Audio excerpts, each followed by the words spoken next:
So when we get a couple of good recruiters and they actively try, they're like, I want to get involved in the group. It's like, all right, we had a whole, well, in the before times, we had a whole process. Like, you want to get involved, we don't ask a lot. Like, you commit the months, you come and buy the food, you get to do your spiel, hang out with us, and we would get these recruiters are like, yes, I totally want to get involved, and then we never hear again. Like, we might get them for 1 month, and then they drop off the face of the planet. Yeah, doesn't surprise me. Yeah, doesn't surprise me. and that's like with all the companies. It's not just Vago, but Tech Systems. Well, we have another company, Apex Systems. Yeah, it's like, I mean, it's hard, right? Because it's like, I think it's expectation setting on the front end, because, I mean, as a recruiter, like you're told, hey, like, come in, make a bunch of money, blah blah blah blah blah, and then it's like, all right, well, you got to sit at a user group for a year, and you're like, wait a minute, what? And so it just, it just doesn't work, and thus you get people bailing and having this issue of most recruiters suck. So I get it. The tactic I used to use was every time I met a recruiter, even if it was for the same company, I would try to build that relationship with that individual recruiter. So at like one point, I might have a relationship with 3 folks from Tech Systems. Sure. At any one point. And when I was looking for sponsors, I would email all 3 of them. I'm like, here's your chance. Yeah. Get in. Absolutely. If I get one of you to respond, that's awesome. And probably the only one's going to respond, because that's how we are. Yeah. So we're live. Folks are slowly coming in. So we cross stream to Twitch, YouTube, and LinkedIn. So how can I find you on LinkedIn? Or did you tag me on? Yeah, never mind. Yeah, I didn't tag you on LinkedIn, but I posted it. I literally don't do anything on LinkedIn. I hate LinkedIn. You should, man. LinkedIn is great. Hey, LinkedIn. I need someone to teach me. Hey, you know what? If you listen to my talk, Kevin, that I'm about to present, I think you'll learn something. Really? I'll learn something. All right, let's do it. You need to talk this at your popular talk would be how to avoid the LinkedIn spam. Well, I can't. I can't do that. I mean, here's the deal, right? I mean, I get spam. Like, y'all should see my DMs. Yeah. Like, I got so many people trying to sell me their dang sales tool. I don't care. They're B2B, B2C, multiply clicks. I mean, y'all should see my DMs. I mean, my DMs probably just as bad as yours. But unfortunately, it's just the name of the game, which is one of the things I'm going to talk about in this chat. And for those of you who are tuning in now at this point, hello. If you do follow me on the interwebs, I said I was going on vacation, and you're probably like, Taylor, this is literally not vacation. You're literally presenting. So I would do it. So Kevin's my BFF, and I would do anything for Kevin. I would also do anything for Kevin when my calendar invite wasn't on my calendar, and that's probably my fault. And so I was beholden to speak. So here we are. Here we are. This is why I'm here. And I haven't bathed. I moved into a new house. For those of you who are tuning in, this is the first. Kevin and Drew get the very first live streaming from my home. So this is it. This is my new house. My wife did all the design. I did not. If it was up to me, there would be boxes everywhere, and I would have zero lighting, and it would look like I was in a cave. Yeah. But I'm not in a cave. Hey, you want to give us the 50-cent tour? I see a chair. Yeah. I see a plant. Chair. Yeah, chair. So basically, this is like, so if you come into our house, you like walk into the living room, and then you go around the corner, and like I'm the first room, and then there's like my daughter's room is right here next to me, and then our room's down at the very bottom. But we're going to basically blow down this house in the next 6 months and build a new one. So there you go. It's going to be completely different. Just save the chair. It's a nice chair. Different. All right. Yeah. Oh, no, this is a great chair. I need to finish composing this LinkedIn post to let people know that I'm not taking time off on vacation. Yes.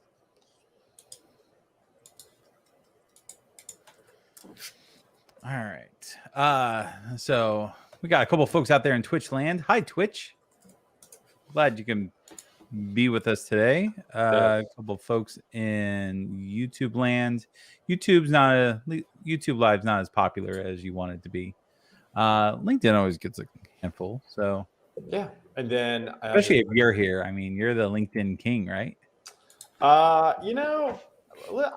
Listen. My job is to just post. I don't know if I'm necessarily king, but my job is just to try to add value as much as humanly possible every single day, Kevin. You know the drill. And we can't live stream the Polywork yet, right? So you can't, and I really need. So we're gonna go over Polywork. That's definitely one of the platforms I'm going to touch on tonight. I need to. So I had the founder CEO on my morning show a few weeks back, and I need to message him like, "Hey, you need to get streaming immediately because literally the platform we're going to go over it. It's not just for tech folks. Like there's actors, and I mean, there's a bunch of ecosystems on there. Yeah. But like the main platform is for engineers, right? Like Peter has a bunch of developer advocates that he's like used to pimp out the product, and they're all developers. It's like you should have probably done streaming the first feature. But yeah, Peter, if you see this now in the future, figure that out. So we're about to get started here, but we actually got a good question in chat about so as a recruiter, do you have any insight to hiring companies potentially asking for vaccination statuses? It's definitely becoming a thing. It's something that we have to ask. I would also too, if you're working with a recruiter, I would definitely, if you feel comfortable, I would definitely just level set with the recruiter and let you know what you're comfortable with, what you're not comfortable with, because it's a lot of times, like what I've realized the longer I do this industry, a lot of times recruiters like are just bad because they don't even know how to ask questions, like the good questions, right? Yeah. So like for this, like if you just go ahead, like if you talk to me, S. Smith, tomorrow, or not tomorrow, don't call me tomorrow because I'm on vacation. So like when I get back in 2 weeks, like let's just go ahead and have the conversation about vaccination status like on the get-go. Like let's just talk about it. Let's not hide it, because the last thing you want to do is get to the end of an offer and they're like, hey, are you vaccinated? Blah, blah, blah. And then it just like falls apart. So I would address that on the front end. But yes, you do have companies starting to require it. Good times. All right. Well, we got a nice little crowd forming here, so we might as well kick this this puppy off. Hi, everybody. Welcome to the monthly Hampton Roads News group. I'm Kevin Griffin. I'm joined by my cohort, Drew. Drew, how are you tonight? Doing well. Drew's coming from a blue background. Drew, have you built anything useful recently? No. I know you were working on, what was your last project you were working on? The clock? Yeah, the clock. And I'll say the clock's great. It changed perfectly for daylight savings, which I can't say so much for the other half of the clocks in my house. Fantastic. So next time you need to come prepare a demo of the clock for us, because I like to see that. Because I think it was in progress the last time we chatted about it. Yep. Well, good times. So folks, we have Taylor with us. And let me I have to describe my first like in-person interaction with Taylor. Was at KCDC, Kansas City Developer Conference, a couple of months ago. Shout out to fantastic in-person conference. That was great, by the way. That was great. Yeah, it was a good time. We had so much fun, and I don't remember. Was it the dinner? It wasn't the dinner. It was before the dinner. Was it speaker dinner? The speaker dinner. It's probably speaker dinner. Yeah. I'm walking in, and when you walk into these speaker dinners, especially like KCDC, it's like 100 something people in there. And it's usually like 50% people I know like really well. And then there's a 30% like people I kind of know in passing, and then there's other 20% of people I just don't know at all. Right. And everybody's introvert to these things. So you're not going to talk to those 20% anyways. Yeah. So I remember I forgot who I was talking to. I turned the corner. All of a sudden, it's like, hi, my name's Kevin. And you're like, I'm your biggest fan. Taylor runs up, gives me a hug. And it's like, all right, it's the best reception I've ever had. Yeah. I will never forget that for as long as I live. So I love it. And so I'm sitting there at a disadvantage because I don't know who the heck Taylor is. Most people don't. But Fine. all right, so let's get down and Chen, come and find out Taylor is a recruiter, and he'll talk about all of his background and stuff, I guess. But you don't see recruiters commonly at developer conferences talking about like job hunting skills and stuff like that. So it was really refreshing to see a recruiter like Taylor actually talking about this stuff and trying to get to know people. So like those of us out here who have had relationships with recruiters in the past, good and bad, like Taylor is the 1%, like the type of recruiter you hope that you get, based out of Nashville, Tennessee. So you want a good job, go to Nashville, Tennessee, hook up with Taylor. But so Taylor was supposed to be here last month and he bailed on me. Why did I bail? I forgot. I don't know. It's all right. It's all right. It happens. But he's with us this month and he's going to talk to us about social media and using that as a tool for finding your next job if you're in the market. Our chat is open on all of our different platforms. So if you have questions, drop them in there. And whenever Taylor starts taking questions, we'll pop them on the screen and we'll have a discussion. But Taylor, everything's yours. If you want to, are you sharing slides, anything like that? Or yeah. So I'll share my screen. I'll share my screen here in a minute. So thanks again for everyone tuning in this evening. I appreciate it. Sorry I messed with my hat. I feel like there's like a shadow on my hat and it feels crooked and it's driving me absolutely. But I'm not gonna take my hat off because I've been moving all day. And so yeah, basically a little bit about me. I'm in Nashville, Tennessee. If everyone's coming through Music City, please hit me up. Let's hang. I've been recruiting for 10 years, which is not normal. Most people bail in about 2 years. It's like Kevin and Drew and I were talking off air before we went live. People don't know recruiters are overpromised. They don't realize it's a long game. There's not an emphasis on relationships, and thus they burn out. And so for me, I was always in it from the get-go for the people. I'll tell this. I don't tell a story that often, but I was new at Vaco, and we were at one of our like national regional events that we do, and I was in this breakout session, and they're like, why are you here, right? Or list the 3 reasons why you want to do this job. And I was like, all right, well, I was like, people, relationships, money. And literally everyone went around the room. They're like, money, money, money. I mean, everybody went around the room, money. And I was like, wait, am I doing this wrong? And so, but after looking at it, most of those people who put money aren't here anymore, right? And that's the biggest differentiator. Is that it's always people and relationships first. And that's what I'm passionate about. And so today, what I'm going to talk about over the next 6 hours. So we're going to be at this until midnight. So hopefully y'all ready. Let's go. I'm just kidding. Probably in the next hour, 45 minutes, because I got to finish unpacking boxes. And I need to shower. I haven't bathed. And so today I'm going to talk about networking. And so the reason why I'm talking about networking and how to leverage social media is because I've become fascinated with when COVID hit last 2 years, March 2020, time's relative at this point. When COVID hit in March of 2020, I talked to a bunch of people who were scared. And I've really started to take a listen to what they were saying. And one of the things that they were consistently scared about was they didn't know what was next. They didn't know, you had people who are comfortable at their jobs who had no network, right? And so I became fascinated with how do you build community online? And what's crazier is I've realized that building community online is as simple as actually leveraging the tools you have, like social media, day in, day out. And so what this session is over the next little bit is I'm going to break down LinkedIn, Twitter, and Polywork. Obviously, there's nuances. I could probably give an hour just on Link or 2 hours just on LinkedIn.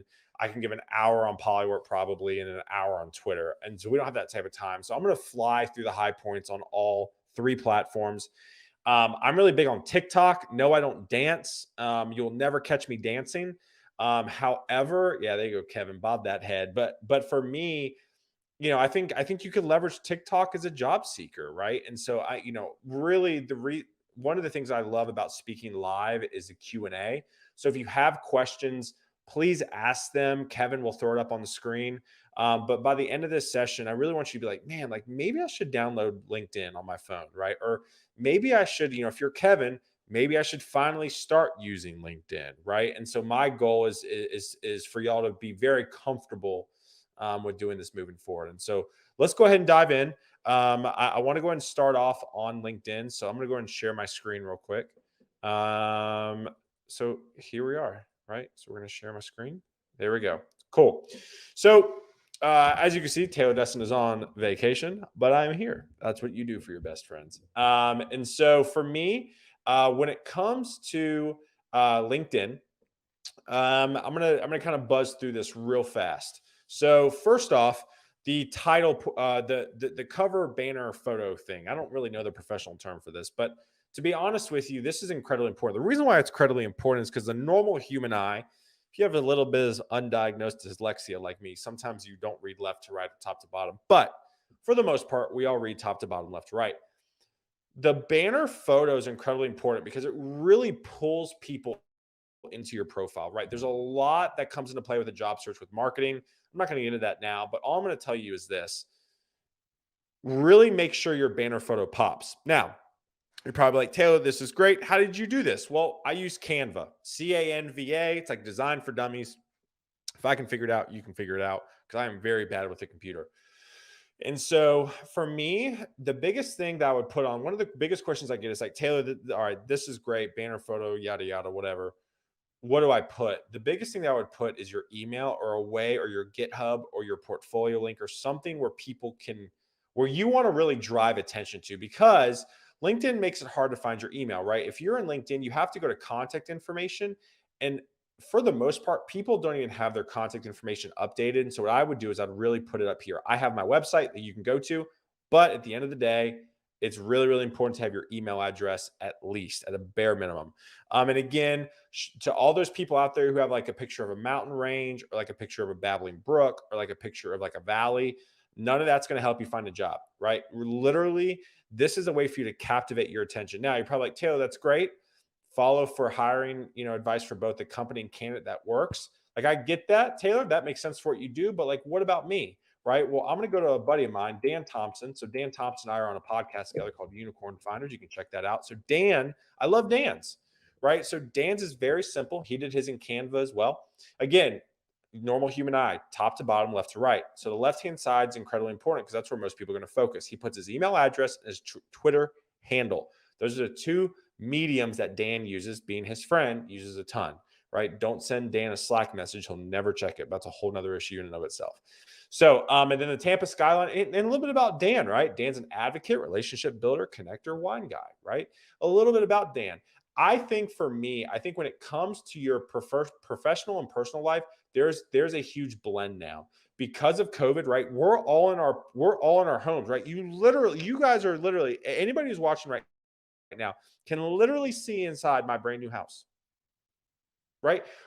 Us living through COVID and us working virtually, like there is such a blend of professional and personal now. And so really let that come through on your LinkedIn profile. So headshots, incredibly important. Listen, if there's anything that I would pay to get done in your job search, now people argue with me, but at the end of the day, they're not speaking at this and I am. So here we are.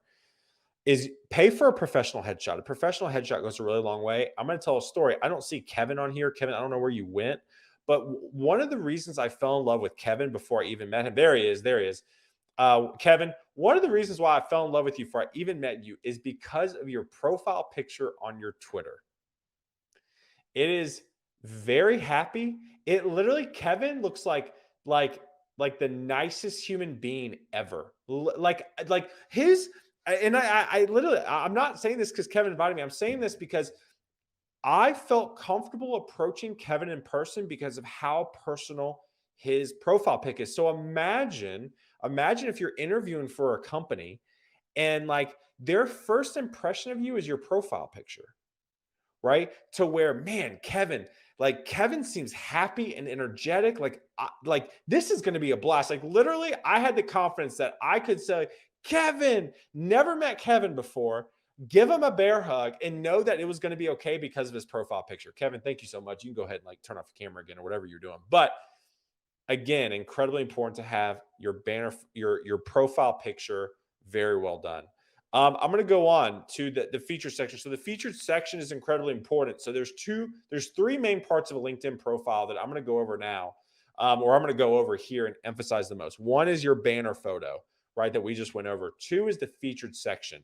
Obviously, headshot's important, but the featured section is incredibly important. So the featured section, the reason why it's so important is because this is the only place on LinkedIn where you can hyperlink something, and so somebody can go to something outside of LinkedIn, right? You can't hyperlink your banner photo. Even if you put like taylordesseyn.com like I did, like you still can't, you can't click on the banner photo and it goes somewhere. And so it's incredibly important for the featured section because of the fact that people will have the ability to go and check out who you are, right? For me, if you're in the software engineering space, GitHub, portfolio link, here's the one no-no that I say constantly is do not include your resume. And here's the reason why. The reason why is because, and we're going to get into this on LinkedIn here in a second, is because you want to develop a conversation in the DMs, right? So what will happen is if you include your resume, let's say I come across Kevin's profile and Kevin has his resume in the featured section. All I got to do is click on the resume, see if it works, and then move on. If Kevin did not have the resume in the featured section, I would DM Kevin. Hey, Kevin, came across your profile. You look really good for this role I have. Can you send me your resume? I want to deep dive with you a little bit more. Kevin goes, sure, great. Here it is. After reviewing it, and Kevin may not be a fit, and that's okay. So I'll message Kevin back and go, Kevin, hey, listen, man, like, thanks again for messaging me your resume. You're not quite a fit for this role, but let's stay in touch. Here's why it's so important is because that unique interaction in the DMs allows you to build a relationship moving forward. And this is what we're going to get into here over the next 40 minutes, is that Kevin is always a fit. I love it. And so that's why it's incredibly important because now Kevin has the DM relationship with me to where let's say Kevin stays in touch with me and sees a job that I post on my portfolio or on my LinkedIn. Kevin then has the DM, the already existing DM, to where he can message me like, hey, Taylor, you saw where we chatted really briefly about this one role. I saw where you have this role posted. I'd love to talk with you about it. Right. So that's why it's incredibly important to not have your resume on your feature section. I also want to go up. So the feature section is like the second most important section. The title section is the most important, right? So if y'all get anything, like if you have to bounce to go feed the kids or walk the dog or go cook or something, here's the one thing you need to know, and then you can log off after this, but don't log off. But if you need to, is the title portion. So the title portion is incredibly important because this is like the cliff notes. This is the TLDR. This is what allows recruiters. This is what recruiters focus on to message you, right? So I'm going to run through an exercise real fast with y'all who are watching on why this is so important, right? So I'm going to type in the word .NET developer, right? So and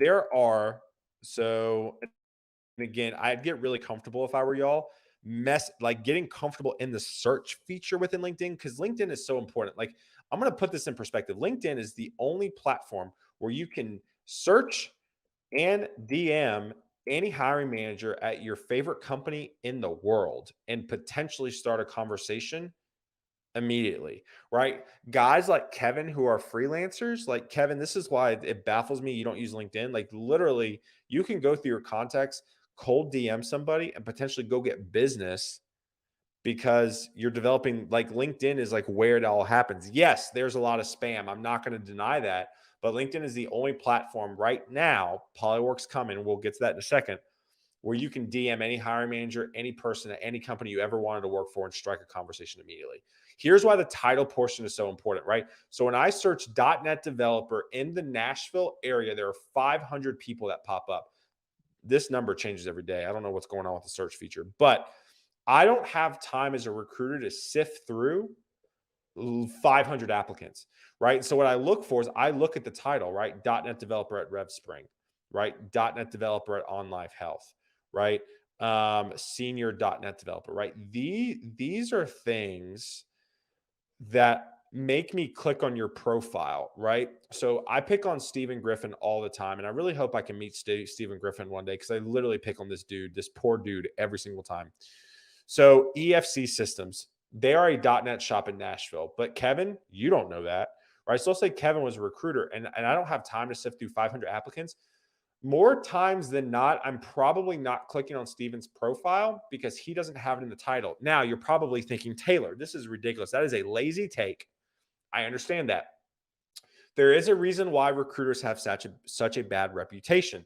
This is one of them. We don't take time to read and really look into things.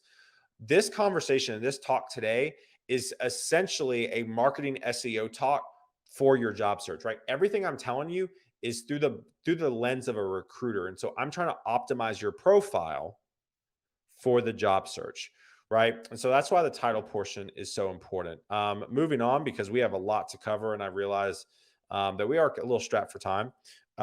So the about section, listen, you're not going to make or break the job search on the about section. It is what it is. And then the experience section, listen, there are a bunch of different thought processes around writing a resume versus a LinkedIn. In my opinion, your LinkedIn should be a summary of your resume. There are other people who say your LinkedIn should be, your LinkedIn should be a longer form of your resume. Listen, it just varies, right? It just varies.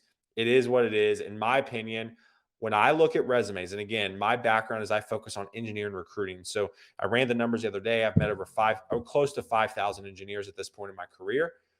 I'm just telling you what I look at from an engineering mindset, right? So when I go to your LinkedIn, I want to know what tools, what tech you used, and maybe a main project or two that you worked on, right? So how I would break down your profile is, one, tell me what you do, like you're describing it to somebody in your family. Because let's face it, we all talk to people in our family differently than we do somebody in our industry. And so that's your first bullet point. Hey, listen, I developed the red dot on the home screen on LinkedIn, right? That's very simple. My mom would understand that.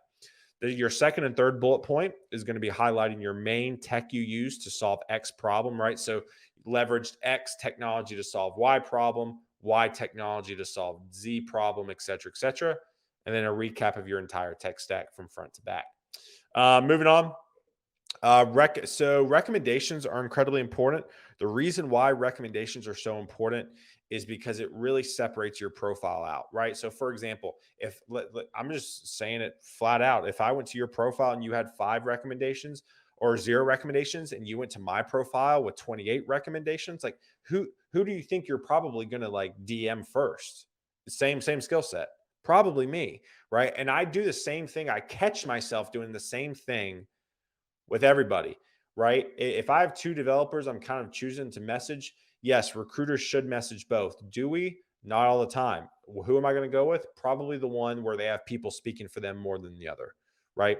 So listen, that is a quick down and dirty. Like I said, I've given a LinkedIn masterclass for over an hour. We don't have that type of time. So that's how you build your LinkedIn profile. So let's talk about actually leveraging LinkedIn to find a job, right? So here's why LinkedIn is so important, right? So let's see here. I'm trying to show you why LinkedIn.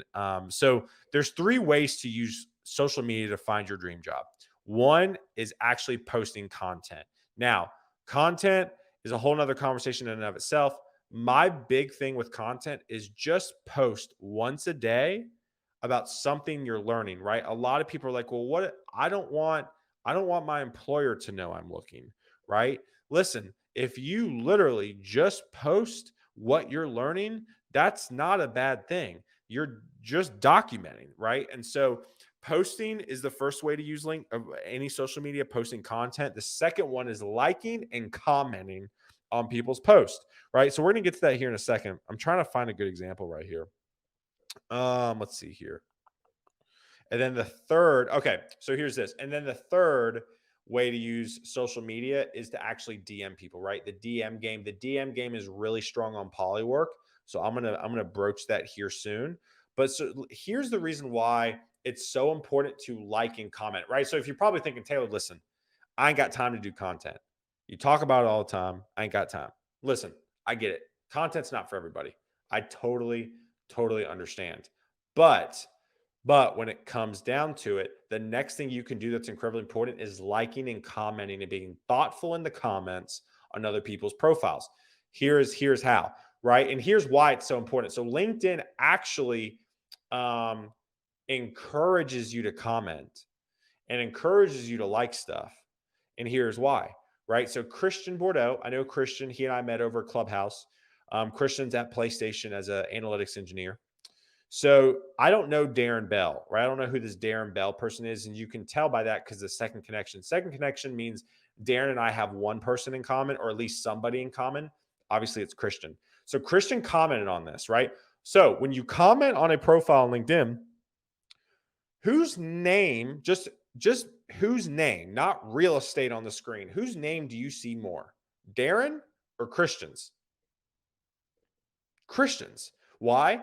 Christian up here, Christian down here. You see Darren's post once, right? So again, if we're reverse engineering how this works with the job search is about timing and top of mind, right? With me in my career meeting 5,000 engineers, it's all about top of mind, right? Kevin reached out to me to speak tonight, right? If I have a project that Kevin could be a fit for, who do you think I'm calling first? It's Kevin, because Kevin's top of mind, right? The job search is all about timing too. There are so many people who are great fits who just didn't get it this time, but then sometimes a hiring manager calls that same person 30 days later and they get the job, right? It's literally timing and top of mind.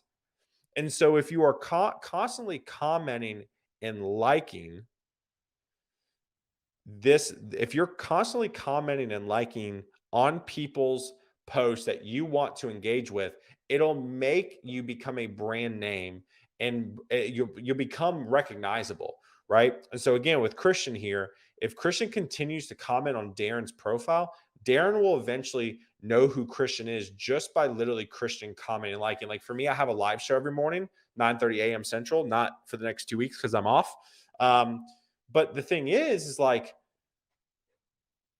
there are so many people I've met on my live show, and all they do is comment and like every single day on my stuff. And I've become friends with them, right? Because it's natural as human beings. If you like and you comment and you engage enough with people on the internet, they will start to engage with you back. The final thing is the DM game, right? So I want to talk about the DM game for a second. I'm going to go and stop sharing my screen for a second. There's three ways to do a good DM, and here's why it's so important for the DM side of things, right? Most of y'all are terrible at DMs, right? I was bad at DMs. I'm very fortunate my wife said yes on Tinder to my weird DM, so here we are. But most of y'all are terrible at DMs. So here's my hack on how to develop a good DM. First off is admiration and flattery, right? So, hey, Taylor, hey, Kevin, I saw where you put on the live thing yesterday. I love what you're doing. Would love to be a part of what you do, right? So that's admiration, flattery, right? You mentioned you made a comment that you saw what Kevin was doing yesterday, right? It means you take notice. The second thing is a specific amount of time and a specific question, right? So where people really mess up in the DM game is, hey, Kevin, would love to chat with you. And that's it. Kevin ain't got that type of time. I can tell you right now, Kevin's a popular man. He ain't got that type of time, right? And so for me, if I message Kevin like, hey, Kevin, listen, saw your event you put on yesterday with Taylor. It was great. Would love to chat with you for like 6 minutes on how you develop community virtually through StreamYard, right? So what does that do for Kevin? That literally does. Kevin knows what he's stepping into. He knows it's going to be a short conversation because, again, 5 minutes, ain't no one got time for 5 minutes, right? My mom goes, hey, Taylor, you got 5 minutes? We all know what that means. That's an hour conversation minimum. Ain't no one got that type of time for that. And so for me, what you really need to do is you really need to make sure you are specific with time. Don't do even numbers. I like odds. Odds sound better. 3 minutes, 7 minutes, 9 minutes. Don't do 10 minutes, right? Everyone says 10 minutes, right? So again, admiration, flattery, a specific amount of time, a specific question, because individuals want to know what they're walking into, right? That's the DM game. So again, 3 ways to leverage LinkedIn. Number 1, and really any social media platform. 1, actually post content, right? Twitter, Instagram, TikTok, LinkedIn, YouTube, you name it, post content. Video goes a long way right now, right? If I were you, if we're going to go back to LinkedIn for a second, the featured section, like I talked about, I would do a selfie style video, right? Because let's face it, all first round interviews are the same. Hey, Kevin, tell me about yourself, right? S. Smith, tell me about yourself. Right? What are your strengths? What are your weaknesses? Right? What are you doing right now? What are you proud of? Right? It's the same thing. So why don't you just do a video interview and throw it on your LinkedIn page as like a video cover letter?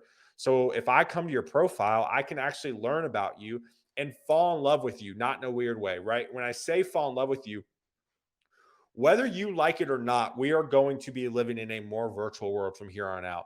Not to mention what Facebook and Meta and the metaverse and NFTs and all that jazz, right? Like literally, we're heading there, whether you like it or not. I was having a conversation with a friend the other day. He goes, "Well, I'm not going to be in the metaverse," and I was like, "Well, you may not have a choice, right?" And so, get used to networking virtually online, and by doing that, video goes a long way. Right. And I think if you don't have to be comfortable in video. You can literally just selfie style it up and do a ton of different takes on it, but post it on the feature section on your LinkedIn or other job sites that you use. So if I check you out for a job and I watch your video, like I know your personality, I know who you are, and it's an easier conversation. And also too, if you're going to do a video, you can and that person goes, "Hey, I saw your video. I love you." You're like, "Oh, wow, this person," again, admiration, right? They took time out to watch what I'm doing. So it's incredibly important. All right. We just flew through LinkedIn and kind of general networking strategy. For the next 20 minutes, I want to go over Polywork and Twitter real fast, right? So let me pull up Twitter real fast. Let's see here. All right, so I'm going to share my screen again. And y'all, if you have any questions, please throw it up. Okay, how do you transfer over to work in a new programming language? So freelance, Word. Thanks for the question. How do you transfer over to work in a new programming language? So for me, what I would do, and again, this is just me, I would really try to work on stuff on your own.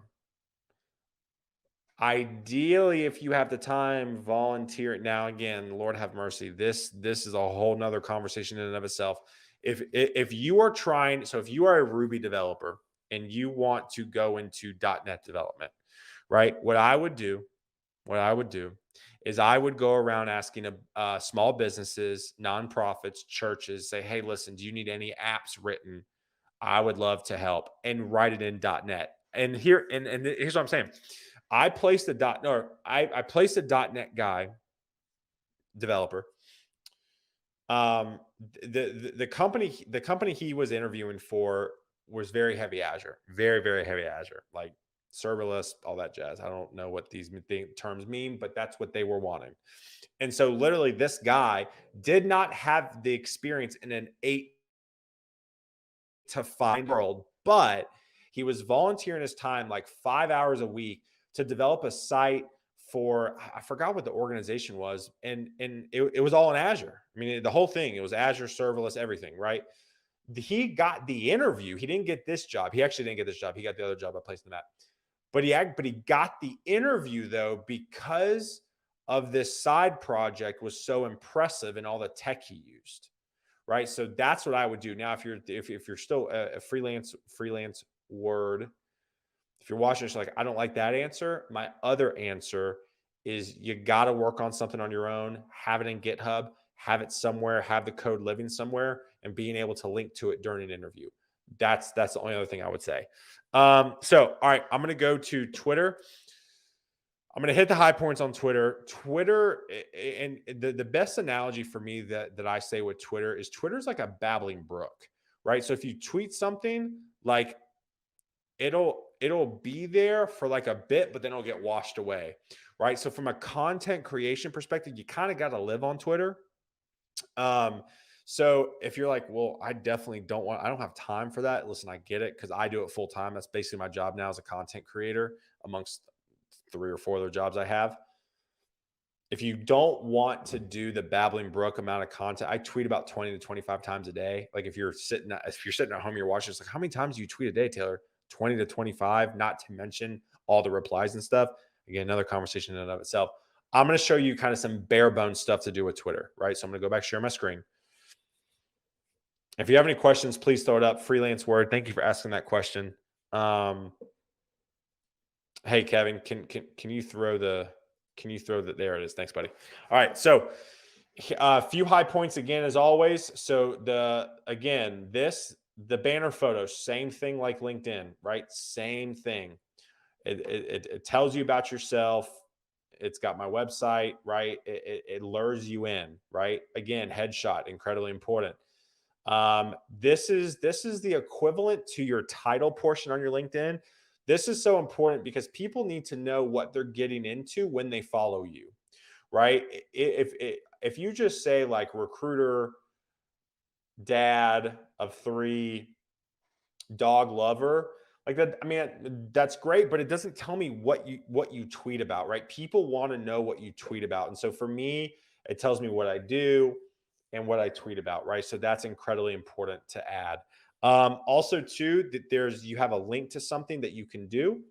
For me, this needs to be, I don't know, your website, something, right? This takes me to like a link tree type situation where you can find out more about me and kind of who I am. But you also can pin your tweet as well. So pinning tweets is great. You only have one. But this is kind of what your cover. I would do this video. If I were you and you heavily rely on Twitter, I would absolutely use this as your video cover letter because Twitter is a wall of text. And in my opinion, the reason what's really helped me stand out on Twitter is the use of video because no one's really leveraging video on Twitter. Twitter is a written platform. And so if you really want to make waves on the job search, leverage video. I also want to bring to your attention lists. So so I just updated my Twitter and I don't see it. Let's go to, here it is, lists. So lists are incredibly important because lists are derived based off your followers and who you follow, right? So for me, I would follow Taylor's Tech, right? So if I was live, if I was live this on my account, I would share it, but I can't. So basically, if you go to my profile, go to Taylor's Tech, follow it.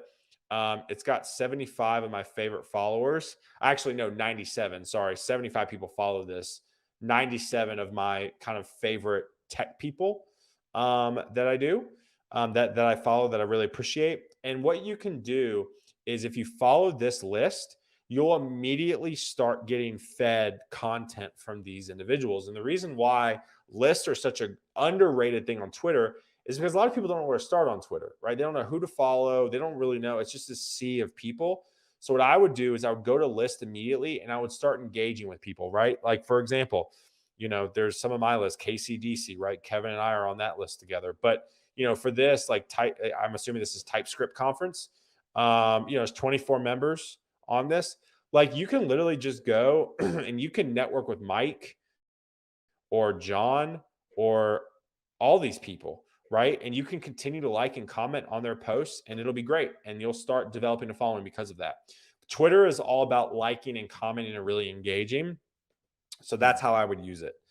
Yeah. So, that's Twitter down and dirty, right? Do you need Twitter, right? We're about to go to Polywork. I get the biggest question I get is like, Taylor, where do I start? You start on LinkedIn. Like literally I would start on LinkedIn.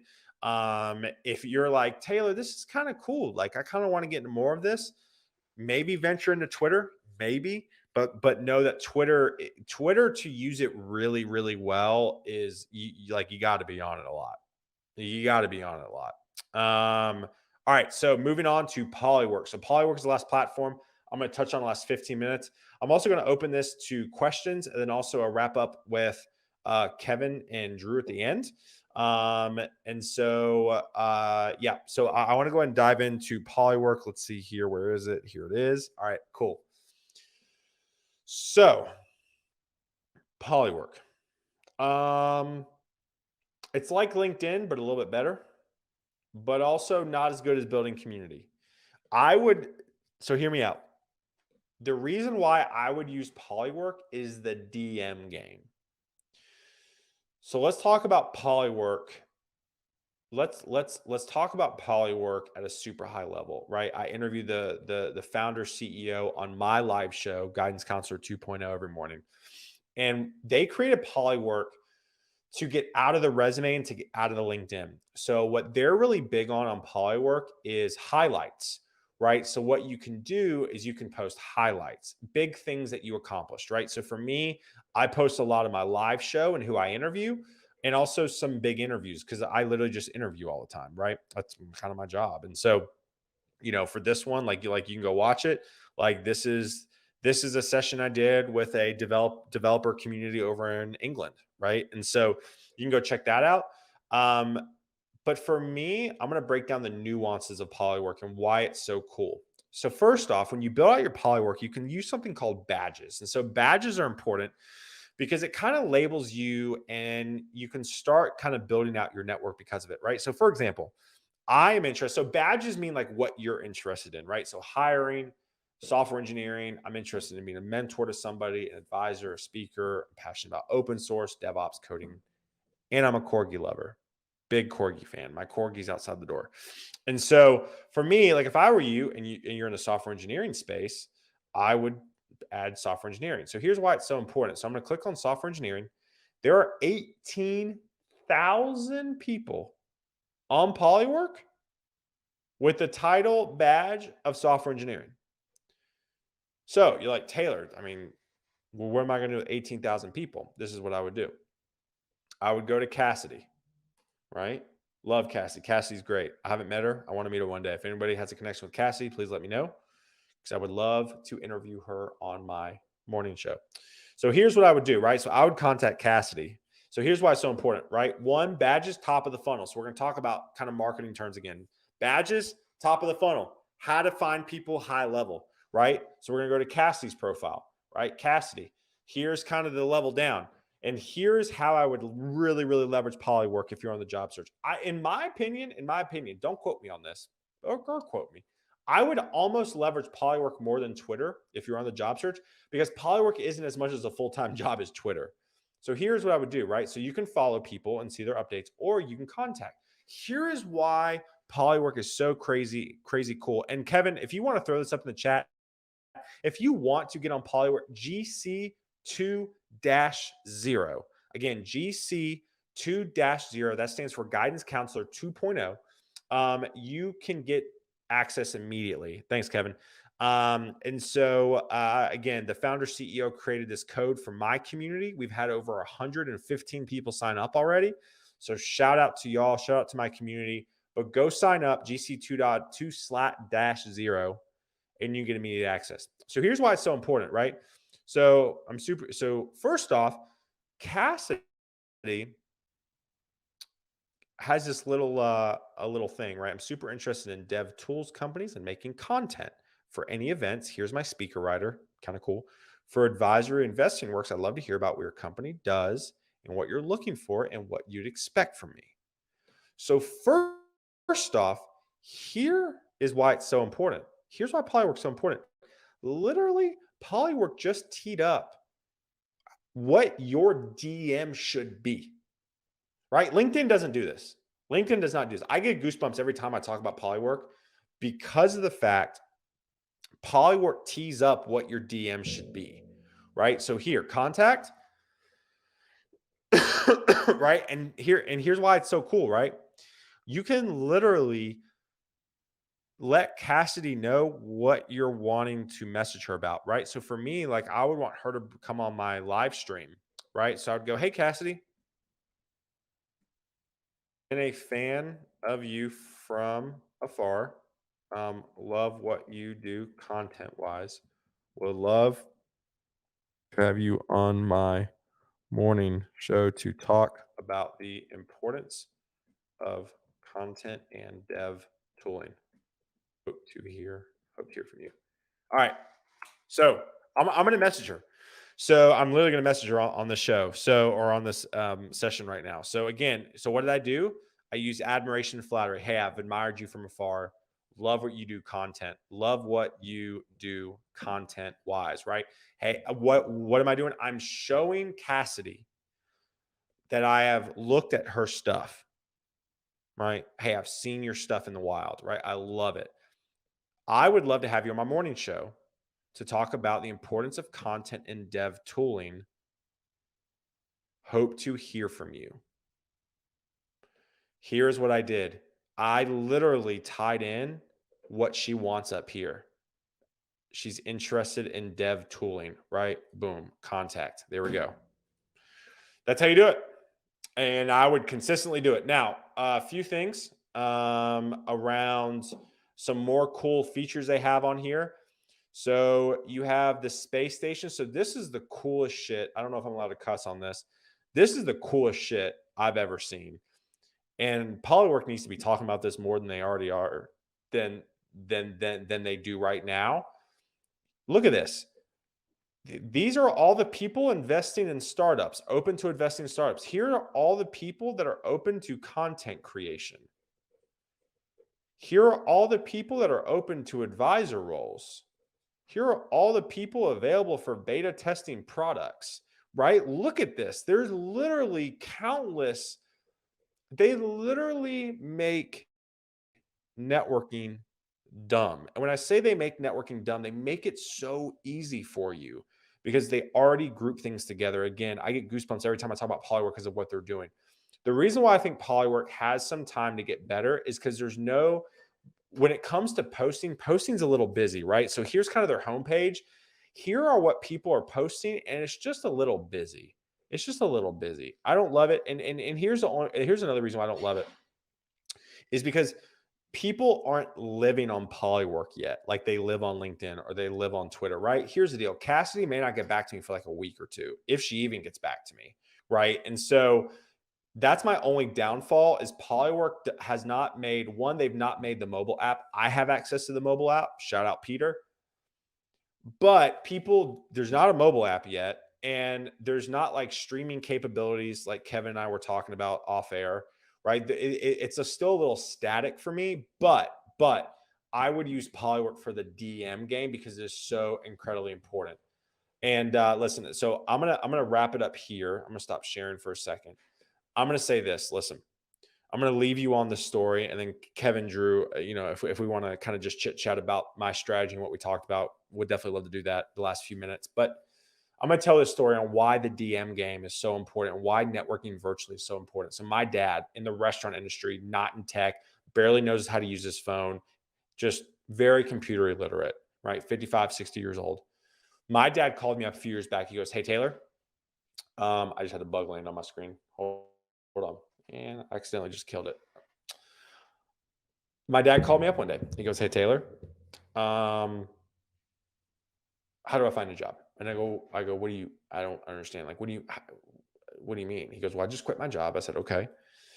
I go, "Can I get back to you on that?"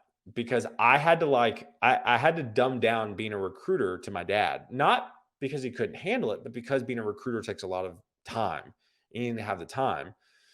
So I tried to give him very attainable goals. I said, "Hey, Dad, this is pre-COVID." I said, "You need to have a lunch, a coffee, a phone call a day with one person in your network or a new person that you want to build a relationship with." I said, "One a day. That's it. That's all you got to do." He says, "One?" I said, "One," but it takes a lot of DMs to kind of get there. So, your morning should be sent DMing, and then your afternoon should maybe be a coffee. So my dad did that. He stayed consistent with it. 3 months later, he found his dream job. And he found it because he messaged somebody on LinkedIn in the restaurant industry. He got a job in the restaurant industry because he DM'd somebody that was already in his network on LinkedIn. And so again, get comfortable. I'm going to wrap it up here. Get comfortable with being uncomfortable with DMing strangers, right? Hey, listen, Cassidy may never get back to me, and that's okay. I don't care. She gets back to me, great. If she doesn't, not a big deal. But if she does get back to me, that's a new relationship that I've built because of a random DM. That's what your focus needs to be as you move into the job search now or in the future. So that's all I got. I appreciate y'all hanging out with me. Kevin, Drew, I don't know if you want to hop back on and kind of chit chat for the last few minutes on some things. But again, I appreciate y'all tuning in. All right. That was pretty good. Kevin, I want to help you get Cassidy on your show. Do you know Cassidy of her? Do you know? No. Nope. But I'm going to help you on your quest. Like I'm going to like live tweet, "Hey Cassidy, you need to go talk to my boy Taylor." Yeah, I love the interview. I mean, honestly, she's freaking hilarious. I think our personalities are very similar. And then we're also really passionate about content too, which is I think. Yep. So. Yeah, and like Cassie's just a great example. She's doing all kinds of cool stuff. She's very open and public with all that. Yeah. And I remember you and I were having a conversation when I was on your show not too long ago. It was like just being very public about things. So even if you work for a company that you can't talk about what's going on, talk about your project, you got to NDA. That's okay. You can talk about like a tech you learned. I learned React hooks. Yep. I think that's a thing. Always have your own public persona. There are too many folks out there who hide behind their company. Yeah. They're like, "Oh, I can't do this because of my company." I'm like, "Yeah, that company's going to let you go one day." And so then what? That's an interesting take. And I had someone tweet at me. Actually, she was a speaker at KCDC. I forgot her name. She's in Nashville. Kara tweeted. Kara Lutton. She tweeted. Yeah. Yep. She goes, "What happens if like you're under NDA and you can't talk about your projects?" And one of the guys, again, these are all people I've met online, Monarch, who he runs a coding school up in Toronto. He was like, "I'd really get close with your lawyer and figure out what you can and cannot talk about." Because I will tell you this, as a recruiter, like it's hard to interview you and figure out what's the best fit if you can't talk about anything you've done. So I'd really make sure you know what you can talk about and what. No one's asking you to go into specifics. Like, we built an algorithm. Let me explain the 30 points. Let me explain the algorithm of the metaverse to you. Yeah, no one's. But if you say, "Well, I architected an in-tier solution that uses Azure App Services, that's fine. SQL Server, Redis, mobile," that's not NDA. That's not NDA. That literally is so vague. Yeah. And there's a few people, cloud and development. I want to give you a shout out there. This is very interesting. Can be applied in everything, not only applying for a job. Yeah. I mean, here's the deal, right? Like what I'm talking about is I think the way the internet, in my opinion, the internet's moving to, I just think the people who can get comfortable making friends, and listen, I'm an introvert, right? Like I'm dog tired. Like this 57 minutes took a lot out of me, believe it or not. Like I'm an introvert and I'm going to go crash after this and not talk. And I'm going to eat dinner with my wife and just look at her and be tired. But the thing is that, the more comfortable you can get doing this, the more friends you're going to make. And also too, it's better for introverts to get conversations online, right? If I didn't know Kevin, "Hey Kevin, can you talk tomorrow at 9?" Right? That you don't have things like spurned on you last second. So as an introvert, you can moderate and pace out your day, which is huge. Yep. All right, folks. Questions for Taylor. We'll just sit here and BS for an hour if we need to. But so check out taylordesseyn.com. I do have questions to ask recruiters. It's kind of my central place to have all my thoughts. So Taylor Desseyn, DESSEYN. I'll drop a link. taylordesseyn.com. I have a bunch of free resources for job seekers, some things to ask hiring managers, all that jazz. So feel free to check that out. We got a banner. I did it. There we go. Yeah. You got my last name right. Very proud of you, Kevin. Hey, it wasn't me. It was Google. I love it. Good times. Yeah. And if you're all on LinkedIn and you're not following Taylor does when he comes back from vacation, you do a daily show. I do. Half an hour, right? Half an hour, Um, 9:30 a.m. Central. Basically, my goal is so I originally were just going live because of COVID, because I was having the same conversations with every engineer across the country. So I was like, why don't I just start having the same conversations with everybody online? Yep. And then that kind of morphed into, well, I'm gonna start getting guests because partly I'm running out of things to talk about, but also too, like, and I think it would just be cool to hear other people's stories. Then it's kind of morphed into like getting engineering managers, because there's no platform where you can like really have access to like premier. Like I've had engineering managers from like DocuSign, AWS, Google, Netflix. I mean, there's not a place where you can get a hiring manager and ask them questions live. And so that's kind of my thing now. But I have job seekers too. We talk about content and the job search. So it's kind of this place where just to develop community and be able to break down all these walls that no one wants to talk about. Absolutely. So while you were talking earlier, I got a message on another channel from a friend of mine in Richmond who is a recruiter. And I would categorize him like I would you. He one of the good ones. Good. And he reached out and he said, I'm watching Taylor right now. He's talking good stuff. I like him. Cool. So you got a thumbs up from another recruiter from a different company. I love it. That means a lot. There's just a few questions. Yeah, we got a couple here. Yeah. So with more people working remotely, how has that changed the way you are recruiting and using tools like LinkedIn? Is staffing becoming less location? Yeah. So this is an interesting question and great question.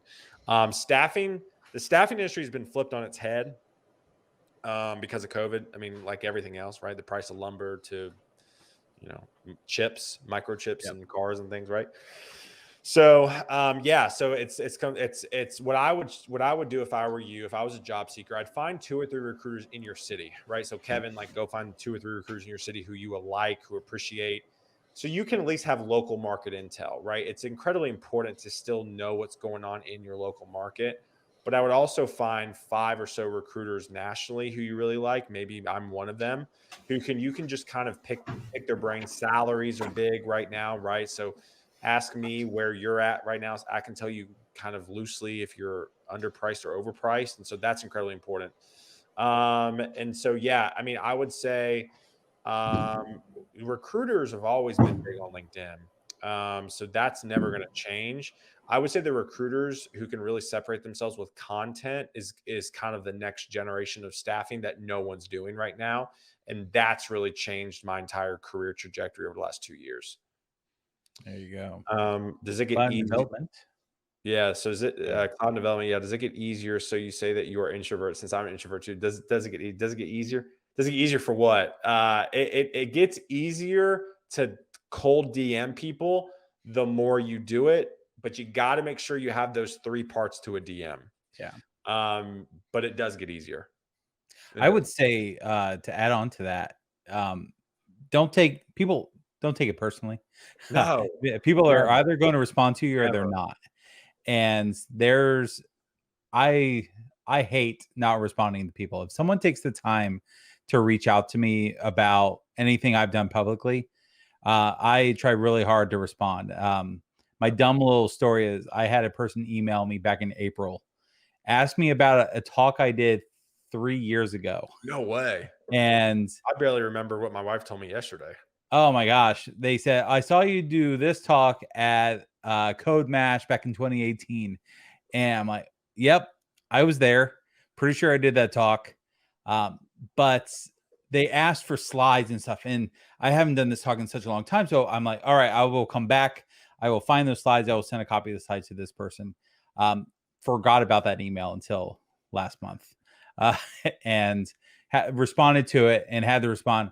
First, you need to just ignore the fact that I waited almost 6 months to respond to this email. But here's what you asked for. Happy to chat more about it if you want. But there's been a number of cold outreach I've done that have never turned into anything. And it's just because people are busy. They see it. They don't want to respond to it. Like Cassidy. Cassidy might see it, but her instinct isn't going to be, oh, look, it's another guy reaching out to me because it was so well formed. She's probably going to either respond to it immediately or she'll forget about it. exactly. And she'll come back to it in 3 or 4 or 5 months, years, Yeah, whatever. exactly. So what you need to start doing, Taylor, is being persistent.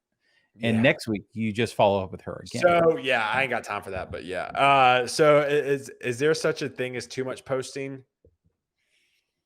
If the content's there and you're communicating effectively, no. The issue is that most people don't know how to post enough and make it original and fun. So then it just becomes annoying. There you go. Taylor, I'm going to give you a tip. What's up? All right. This is how you cast it on your show. Create a Twitter list. You were talking about Twitter lists. Mm-hmm. The power of Twitter lists is when someone's added to a Twitter list, they get a notification that they're added to a Twitter list. So create a Twitter list that says people I would like to have on my show. I would love to have on my show. Ooh, that's a great idea, actually. And you keep that a very small list because eventually you'll have people on your show. Sure. But add Cassidy to the list, and if she's using any of the native Twitter stuff, she'll get that notification. She's been added to the list, because it doesn't matter if you're following her or not. She'll still get that notification. That's a fantastic, Kevin. You're so smart. So I'll tell you where I found out about that tip. Someone added me to a list, people I would like to meet at a conference. Oh, that's cool. So I made it a point of going that. to meet that person. I like that. So, and once I found them, I'm like, hey, I saw I was on the list. Let's chat. It's because of your profile picture. It's because your headshot. Yeah, exactly. KCDC 2018. That's when I took that picture. I love it. Yeah. Haven't So, aged a bit. Don't give up a headshot opportunity when Yes. one arises. Yeah. I'm telling you, headshots where it's at for sure. All right, boys. I got to go. All right. Boxes. All right. Well, friends out there in the live stream universe, thank you so much for hanging out with us. Taylor, thank you for hanging out with us with your busy schedule this week. Drew, thank you for hanging out. I'm not sure what our topic is next month, but we'll figure it out and we'll send everyone an invite. So go make sure you're hooked up with Taylor on his LinkedIn so you can check out his show when he comes back from vacation. But Taylor, thanks again for hanging out with us, bud. Yes, absolutely. Thanks, y'all. Y'all have a good one. All right. Thank you. Thank you, everyone. See y'all.